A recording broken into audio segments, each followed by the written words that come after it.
Hey, it's Nicole here with Job Hunt Solutions, and in today's video, we're going to talk about your resume. According to a 2012 study done by the Ladders, a recruiter spends on average 6 seconds per resume. So that's not a lot of time for a recruiter to decide whether or not you're going to be the right fit for the organization just based on a 6-second review. So how can you write your resume so that you do get more than your 6 seconds worth? The short answer, of course, is it depends. So it really does depend on 3 key factors: the industry that you're in, the amount of experience that you have, and the company to which you're applying. So a good rule of thumb or benchmark would be to have your 2-page resume. Keep it as short and concise as possible. But in certain industries, 2 pages is still too long. In consulting, for example, the preferred length of a resume is 1 page. So it can be really difficult to narrow all of your skills down into 1 page.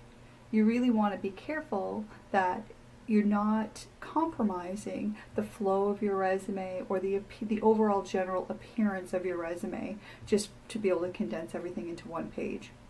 It's important to make sure that you leave enough white space on your resume so that it is pleasing to the eye. If it's too crammed together, the font is too small to read, the reader's not going to want to proceed or work that hard to try to figure out what's on your resume. So even if you do need to have a 1-page resume, just become more of a word ninja to slice out any unnecessary words or sentences that really do not add value and tell your career story. Another exception to the 2-page rule would be in the field of technology and academia. So in this case, you're not actually looking at writing a resume at all. It's more of a CV. In a CV, you're going to include academic papers that you would have authored or co-authored. For engineers, you're probably going to include a number of different projects that you would have worked on, including the size and scope of these projects, and any software that you might have had to use as well. So that is another exception as well. In places like Europe, resumes usually are not used. It's more of the CV, which would include a lot more information in detail, even about things like your date of birth and nationality, which is not required and in fact is frowned upon in North America. So for anybody who is new to North America or any North Americans looking to apply to organizations in Europe, it's a pretty good idea to maybe take a look at what the difference is between the two. So one last note on the length of your resume, and the other factor being the company. So this actually comes from a friend of mine, Gina Lewis. Hey Gina. She was telling me about a time when she applied to a role, and in the job description itself, at the very bottom fine print, it said, "Please no phone calls."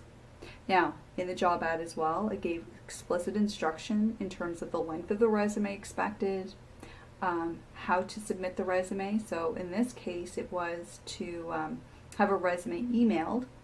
It had the job order number that you needed to reference in the subject line. So Gina was very diligent in making sure she had all of these things lined up. And then she did a follow-up telephone call. And much to her chagrin and much to her surprise, the person who answered the phone very abruptly reminded her that "no phone calls please" was in the advertisement. Needless to say, my dear friend Gina did not end up with that job or getting a call for the interview even. So that's okay. Gina's landed on her feet. She's doing awesomely, which is wonderful to hear, but it's actually an experience that she still remembers to this day. It happened many years ago. So just learn from my friend Gina, learn from so many before her who have missed some of those fine prints. But when you're applying to a job, make sure you're looking at what the company's protocol is for accepting resumes. So now, what actually goes into your resume? Well, it's, again, going to depend. It's going to depend on what role it is that you're looking for, or what type of a role that you're applying to. Now, the most important thing is making sure, before you even begin to apply to roles, is making sure you are crystal clear on what it is that you're looking for. After all, if you're not crystal clear on what it is you're looking for, how are you ever going to know that you found it? By being clear on what it is you're looking for, it makes your job much easier when you're taking a look for job opportunities. Some really great places to look for job opportunities would be on your target company's career website, or just on any of the numerous job boards that are out there. Even if you're really not looking to apply directly to companies or directly to roles just yet, if you're not quite ready for that, that's okay. Going through this exercise helps you to determine and see what kinds of things are found in these job descriptions. See if you can pick out any themes. Are there any keywords that are being used over and over again? This will help you determine what types of words, keywords, need to go into your resume to begin with. So now that you know what types of keywords you want to use, we need to be very careful about the placement of these keywords. So first things first, we'll talk about where to put some of this information and the layout of your resume itself. The most important piece of real estate on your resume is the top 2/3 of the first page. So basically, whatever your hand could cover on the first page of your resume is about right. Now, we want to start off on the top, of course. Make sure you have your name, contact information.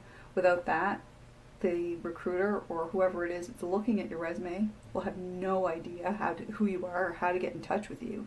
So making sure you have that really clearly filled out. An email address is important. A nice hint and tip would be to just create a separate email address just for your job search. Keeps everything in one place and might make things easier to organize. But if you must use your own email address, just make sure that it's appropriate, has your name, and isn't offensive. As an example, I remember earlier in my career seeing the resume of somebody whose email address was flyboy1985 at, I think it was Hotmail or Yahoo.com, whatever it was. So if you're out there, flyboy1985, please, I hope you've changed that email address.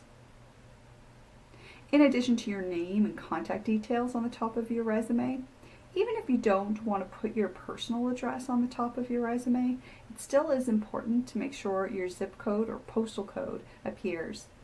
A lot of recruiters will look for candidates and look for resumes, whether it's online or in their own database, based on proximity. So proximity to where they are or the location of the job. And the best way to do that is by using postal code proximity.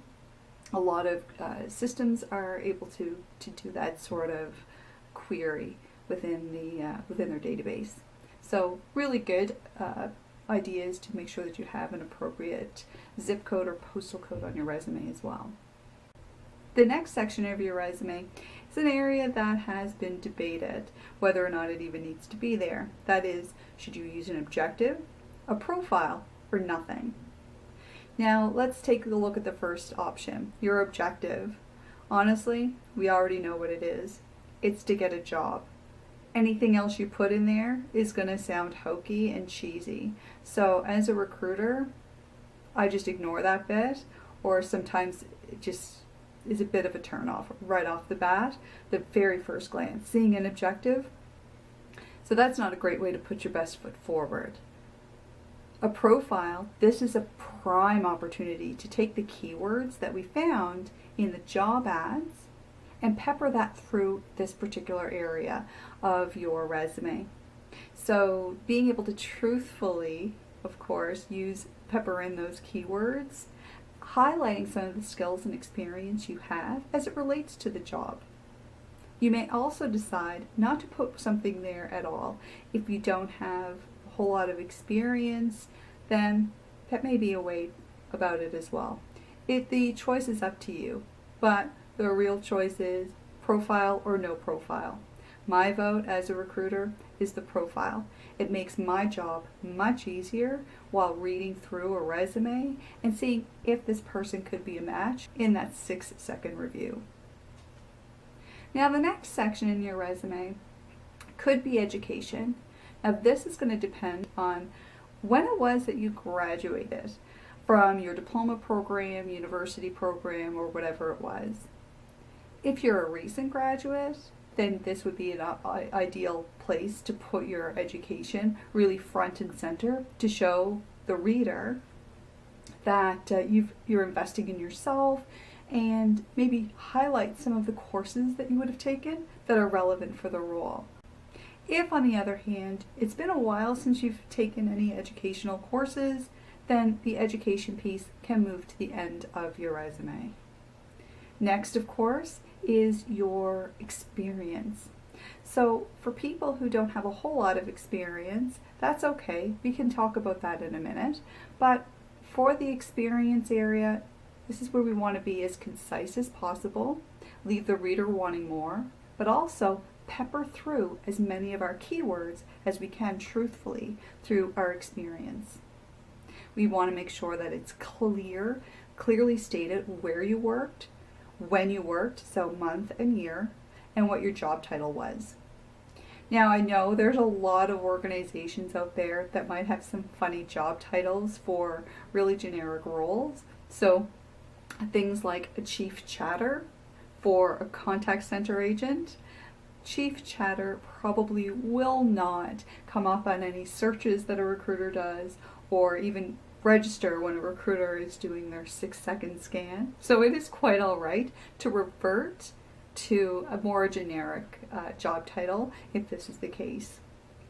Now, recruiters are going to assume that any role that you have was on a full-time permanent basis. So if you've worked a number of contract opportunities, or some of your roles have been part-time, it's really important to call that out, especially for the contracts. If you've worked a number of different shorter-term contracts, it'll look kind of funny if you have a number of different jobs that you've had at a number of different companies. It'll maybe raise an eyebrow and cause some question. The next section of your resume, you could put in any volunteer experience that you have. If you're limited in the amount of work experience you have, volunteer experience can more than make up for that. So it's a great spot again to be able to pepper in some of your keywords and to highlight some of your community involvement. Beyond that, we've got our extracurricular activities or hobbies and interests.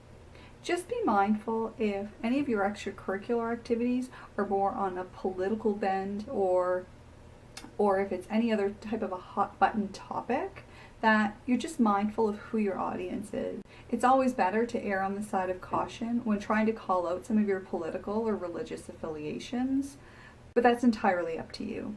Complete personal preference there. Sometimes it will show some of if you have some creative abilities or some other interests that might be in common with the person who's reading your resume. It doesn't hurt. It may not always help, but it's, again, we're talking about near the end of your resume. For the recruiter's 6-second interview, it's probably not going to hit the radar. The most important pieces I've already discussed. Now, the final section of the resume, a lot of people will make mention of references available upon request. Just take that line out. Honestly, we don't need to take up the space. We want to be word ninjas on this, right? And making sure that we're keeping the resume as clean as possible. It's absolutely not necessary, so you can easily take that out. A final thought for the students out there, or people who might be a little light on job experience. If your resume is more than a page but less than 2, see if you can get it down to that 1-page resume. That would be ideal. If you're having trouble filling up a full page, then I would recommend going out and doing some community service, doing some volunteer work, really to help you with your networking and gain some valuable experience along the way. So that wraps up our discussion on resumes. So if you have any questions, comments, please see the comments or add your comments below. I would love to hear from you. If you have any ideas for other videos, or if you would like to collaborate, I would love that, as you know.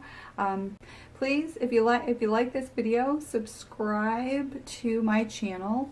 If you happen to be watching this from Facebook or LinkedIn or any other source, then come into YouTube and find me and subscribe to my channel. That would be most helpful for me. You'll be the first to know of any videos I have. I actually upload my videos to YouTube first and wait a couple of days before they go out to LinkedIn and Facebook. So, word to the wise, if you actually subscribe to my channel, then you will be the first to get my access to my videos. Thank you so much for watching, and until next time, happy hunting!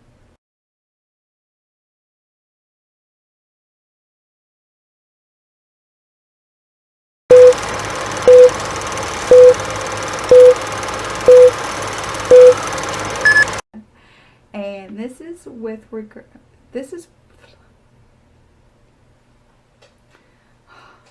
Sit, Bentley. Just chill out. And reading the job ad. So that's not a whole lot of time for a recruiter to decide. Yeah, nice. Bentley, settle down. Thank you. The other exception to the 2-page. I cannot speak today. Okay, try again. That first bit that covers that your hand. Honestly, your honestly, or anything that might be a hot.